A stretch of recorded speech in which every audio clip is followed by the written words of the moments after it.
Hi guys, welcome to Pakistani father and son reaction. तो कैसे आप सब, मेरा नाम जाद है यार भाई। ईरान इजराइल के युद्ध के बीचों बीच भारत ने बना दिया अपने इसरो के रॉकेट्स का सबसे बड़ा इंजन। पूरी दुनिया भारत के चमत्कार देख हिल गई। इंडिया क्या कर रहा है वो भैया? दुनिया आपस में युद्ध इधर हम भूखे भूख रोटी से मर रहे हैं, ना तेल है ना कुछ। तो इंडिया का अलग उधर चीजें हो रही है भाई। इंडिया इंडिया इंडिया तो रुकने वाला नहीं है। इंडिया तो दुनिया के युद्ध में ना सारी दुनिया उनको चीर के निकल रहा है भाई। चीर वॉच करते हैं, काउंटडाउन करते हैं, स्टार्ट। भारत के अंतरिक्ष अभियान में एक और ऐतिहासिक उपलब्धि हासिल कर ली गई। भारत ने अब से कुछ देर पहले तहाई तशवीशनाक डेवलपमेंट्स मौसूल हुई। भी सूरत हाल जो है वो वॉलेटाइल है। पाकिस्तान इस वक्त मुकम्मल तौर पर हाई अलर्ट पे जा चुके हैं।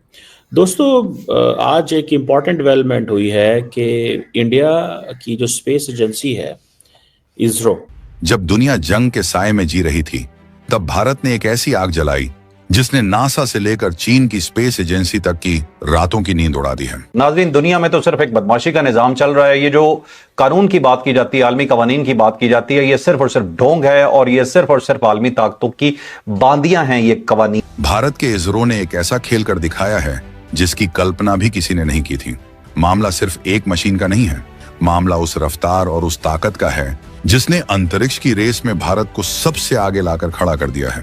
आई थिंक उनका, मैं तो बता रहा हूँ, उनका बिलियंस ऑफ डॉलर बजट है हर साल और रेवेन्यू है आईटी सेक्टर का। दुनिया में तकरीबन 55% जो प्रोजेक्ट आउटसोर्सिंग होती है वो इंडिया के पास है। तो ऐसे मुल्क को आप अंडर एस्टिमेट तो ना किया करें। ये खबर उन लोगों के लिए एक करारा जवाब है जो सोचते थे कि भारत अभी भी पश्चिमी देशों की तकनीक के भरोसे है। हकीकत तो ये है कि आज नासा जैसी संस्थाएं भी ये देखकर हैरान हैं कि जो काम वो अरबों डॉलर खर्च करके नहीं कर पाए, वो भारत ने एक छोटे से परीक्षण के जरिए साबित कर दिया है। तो कहानी में एक बड़ा ट्विस्ट आया। सिचुएशन जो है वो एकदम मूव की है। फायर करना ये कोई छोटी बात नहीं है, बहुत बड़ी बात है, इंटरनेशनल खबर है।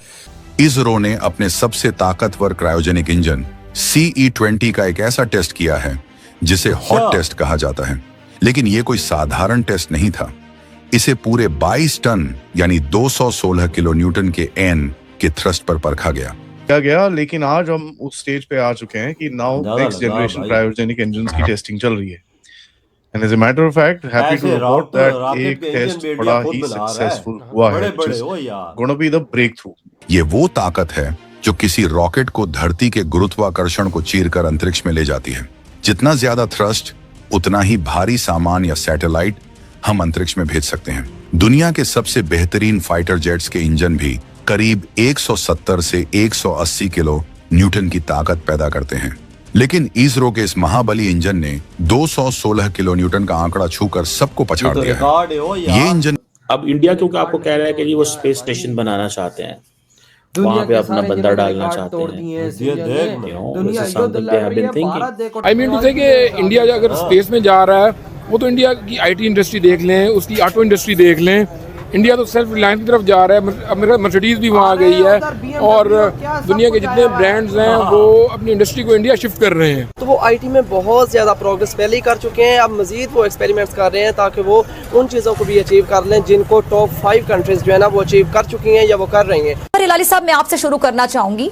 जफर अली साहब, ये इस वक्त हम सियासी अदम इस्तेहकाम का भी शिकार हैं और जो हमारी मईशत है वो भी स्टेबल नहीं है और दो वक्त की रोटी कमाकर खाना आवाम के लिए बाकायदा बहुत मुश्किल अमल बन चुका है।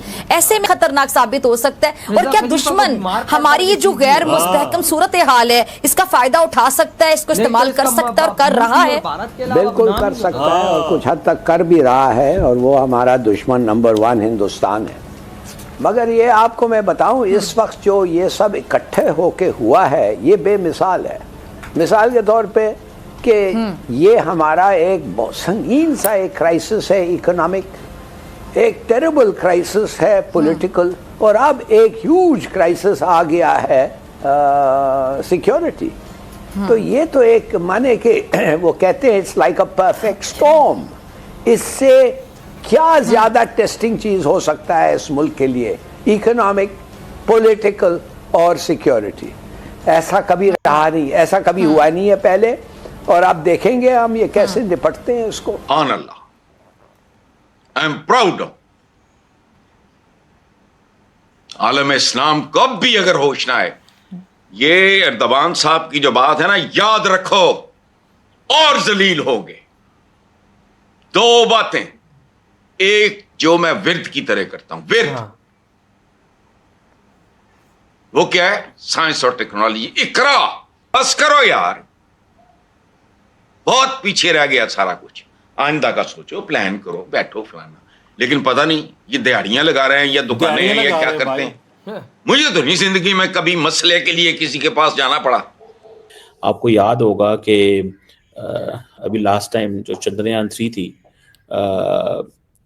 इंडिया ने वो जिसे कहते हैं ना कि चांद के सदर्न स्फीयर में जाना, वो इसको कंप्लीट किया।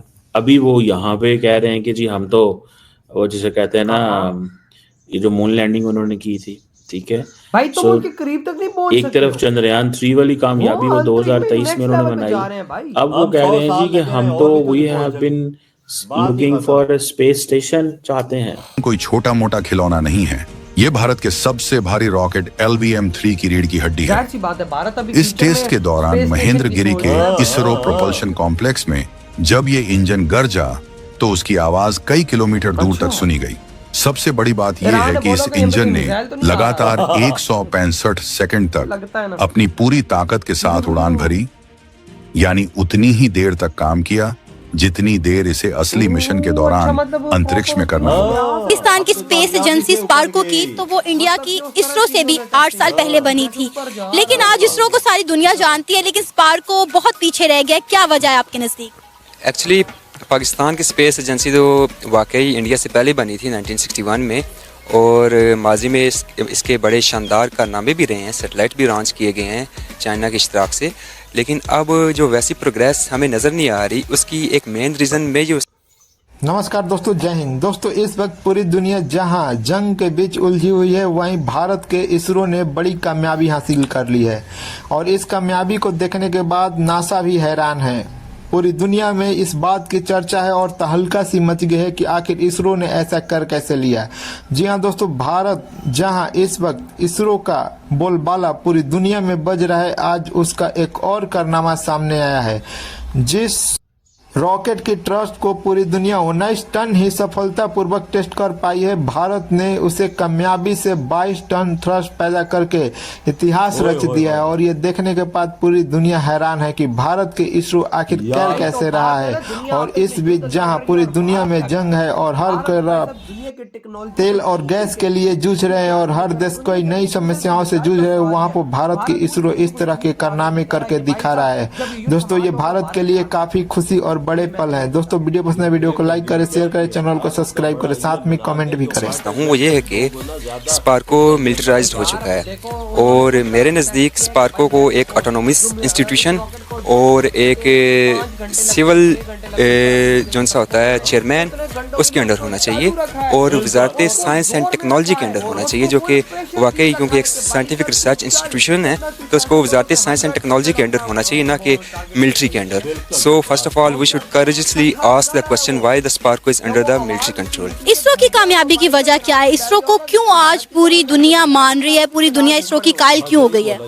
इसरो की सबसे बड़ी चीज़ जो मुझे फैसिनेट करती है वो ये है कि इसरो जो है ना बहुत ज़्यादा मोटिवेटिंग, बहुत ज़्यादा पॉजिटिव है। अपने मिशंस के हवाले से बहुत ज़्यादा वो कोलैबोरेशन करते हैं नासा के साथ, स्पेस एक्स के साथ। अभी अल्हम्दुलिल्लाह ये मैं समझता हूँ कि ये हिंदुस्तान की नहीं है, नासा का भाप इस टाइम बना हुआ है, आप और के पीछे नहीं तजर्बे पे तजर्बे कर रहा है भाई। हर चीज रॉकेट ऊपर भेज रहा है, दुनिया युद्ध में है, लेकिन इसरो कहता है कि भाई साहब हम निकलेंगे दुनिया से आगे।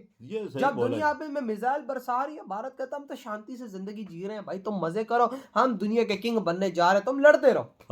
सही बोला। इस युद्ध के बीचों बीच भारत ने कोई भाषण ही नहीं दिया, ना ईरान की साइड का दिया, ना इजराइल की साइड का दिया, ना अमेरिका का, ना रशिया का, किसी का भी नहीं। अपने देश पे तवज्जो और अपनी टेक्नोलॉजी भी जो भी बनाता जा रहा है, दुनिया को बताता जा रहा है कि मैं ये चीज बना चुका हूं। मोदी जी सिचुएशन में चुप है और बिल्कुल ठीक है वो। तो भाई आपके क्या थॉट है? इधर वीडियो तुम कहते